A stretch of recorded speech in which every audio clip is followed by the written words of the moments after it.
it's BRB, and it's the second part of our special anniversary doubleheader this week, celebrating two classic television shows that debuted in September 1966. Yesterday was Star Trek. Today, the TV show is maybe a little more obscure, but I think you might remember it. It's the Green Hornet, and we're going to take a look at a piece of merchandise from that show, and you might even find out what this is all about, as well as a research project that began for me a couple years back. Premiering on September 9th, 1966, the Green Hornet TV show was an update of a radio series that originally aired in the 1930s into the 1950s for many years, and it was broadcast out of WXYZ in Detroit, and the creators of the character originated there in Detroit, and this was a radio series that was quite beloved, the Green Hornet, and the Green Hornet character was actually related to the Lone Ranger character, which came out of the same radio station and came from the same people as far as his creation. And if you recall in the TV series, the old black and white TV series of the Lone Ranger, he had a nephew, Dan Reed. Well, Dan Reed is the dad of Britt Reed, who is the Green Hornet. So that's how they are related. And so the Green Hornet TV show in the 1960s updated the character with some gadgets and gizmos, some fun elements that were pretty savvy for back then in the 1960s. And the title character was played by Van Williams, and at his side was Bruce Lee as Kato. This really was Bruce Lee's introduction to the world, to the American audiences, definitely, and his introduction as a martial arts icon and his special brand of martial arts. And so, of course, we all know Bruce Lee many years later, even though he died at a young age. So what we're looking at today is a set of playing cards, a deck of cards that celebrate this TV show. And I will say that for a TV show that only aired one season, it was 26 episodes from September into the following spring. They aired new episodes, and then they aired some repeats for a few months after that. 26 episodes. There is a ton of merchandise out there on this show. There was a lot that was released in 1966 to celebrate the show. And so you'll see this as you go to antique malls, as you go to toy shows. I've seen quite a lot of it myself, and it'll go for a pretty good price for being kind of obscure and all that. Now, this set of playing cards was given to me by a friend. I did not buy this myself, but he did leave the sticker on for the bag. Green Hornet playing cards, $45. So there you go. There is a little car, a little like model car, not really a model that you put together, but one of those little corgi cars about that big, and that one is a pretty expensive piece if you see that at toy shows. I've seen it recently for $300, $400, and then there's like a dashboard playing set with a steering wheel and little gadgets and gizmos that kids can play with and pretend that they're driving the Black Beauty car, and that one fetches a pretty penny as well. So lots of good merchandise out there for this show that only aired a season.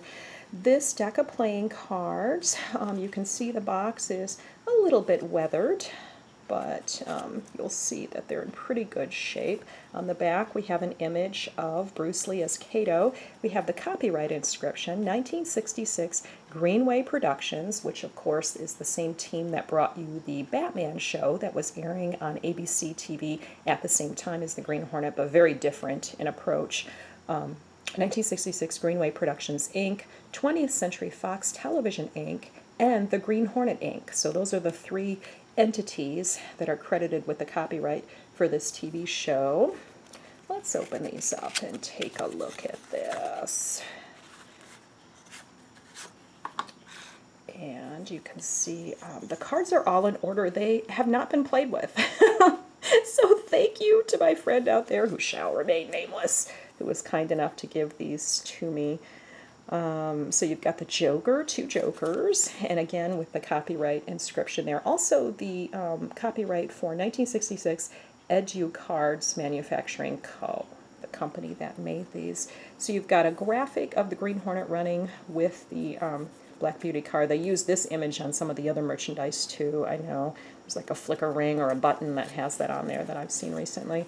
And then you've got images of the characters. Here's Mike Axford, who was a reporter at the newspaper that Britt Reed owned, the Daily Sentinel.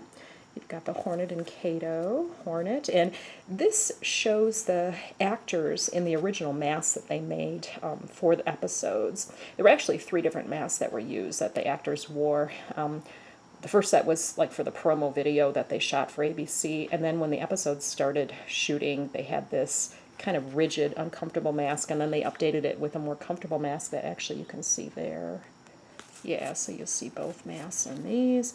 Cato, our heroes. The Green Hornet was a hero who was sort of an anti-hero or posing as a criminal to infiltrate the underworld and to bring down the bad guys. So he has an edge for that. He has a little bit different approach. It's kind of a darker tone to the TV show. Definitely, if you contrast it with the Batman show, the sister show, definitely a darker, more serious tone. But that was his mode, that he was pretending to be a criminal to infiltrate the ranks and bring down those mobsters and racketeers and other wrongdoers.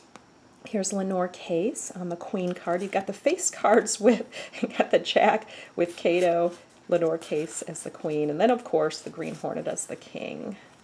So again, nice images here. Black and white stills. There's Lenore Case working at the Daily Sentinel. She was the secretary to Britt Reed, who was the alter ego of the Green Hornet.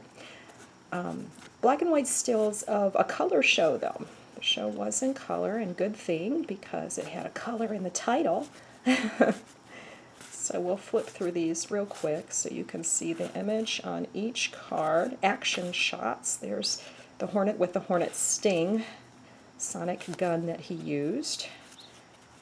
You would blast open a door with that occasionally, or blast through metal. It's a pretty strong gun. There's Lenore Case at work again. So Britt Reed was a newspaper publisher by day and a crusading crime fighter by night, with Cato driving the Black Beauty. That shot looks like it's from a frog. The Frog is a Deadly Weapon, which a lot of the action took place on a dock, on a boat. That would be my guess. Okay, so a very neat deck of playing cards. I don't know if I'll actually play with them or just leave them pretty nice in the package. Cool. I do have another toy from the Green Hornet TV show that I will feature in a future episode of Terrific TV Toys. I'll show you that too, given to me by the same friend. Now, another thing I wanted to show you for this special 50th anniversary episode, you know, I am not a mom in a traditional sense. I salute moms out there because I don't have the patience or fortitude for that very tough job, so go moms.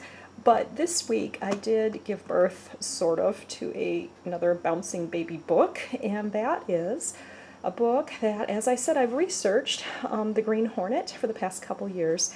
This book is called Let's Roll Cato, A Guide to TV's Green Hornet, and it was just released this week, just in time for the 50th anniversary. And this all started with an interview with the series star Van Williams. I interviewed him a couple years ago, and it was a really nice talk. He was so nice, so thank you, Mr. Williams, for that interview.